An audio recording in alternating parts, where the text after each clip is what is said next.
அடியானின் வீடு.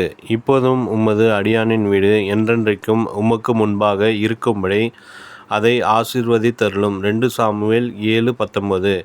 தேவனுடைய பிள்ளைகளின் வீடு ஆசீர்வாதமானதாக இருக்கும். ஏனென்றால் அங்கே தேவனாகிய கர்த்தர் வாசம் பண்ணுகிறார்.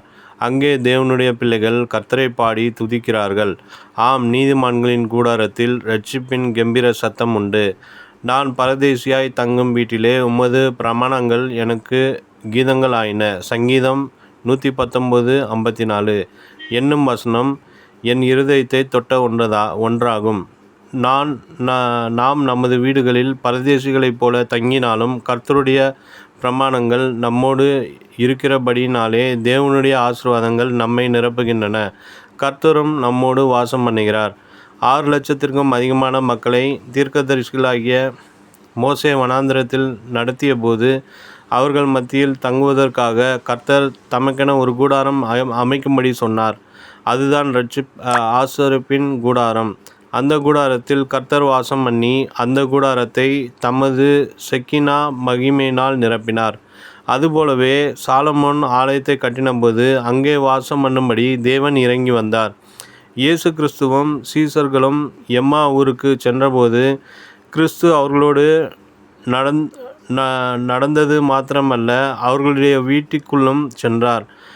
அந்த ஆண்டவர் நிச்சயமாகவே உங்களுடைய வீட்டிற்கு வந்து உங்களோடும் வாசம் பண்ணுவார்.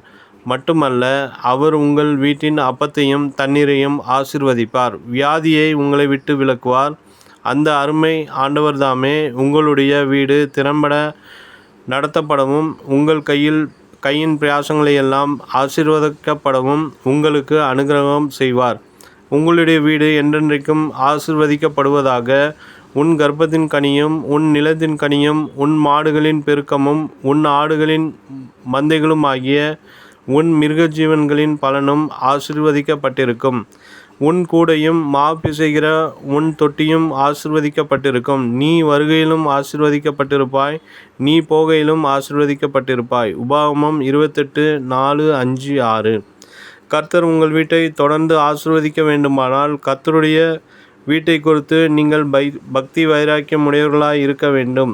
தாவீதின் வீடு தலைமுறையாக ஆசீர்வதிக்கப்பட்டதற்கு முக்கிய காரணம் தாவீது கர்த்தருடைய வீட்டின் மேல் அளவில்லாத வாஞ்சையும் தாகமும் வைத்திருந்ததே.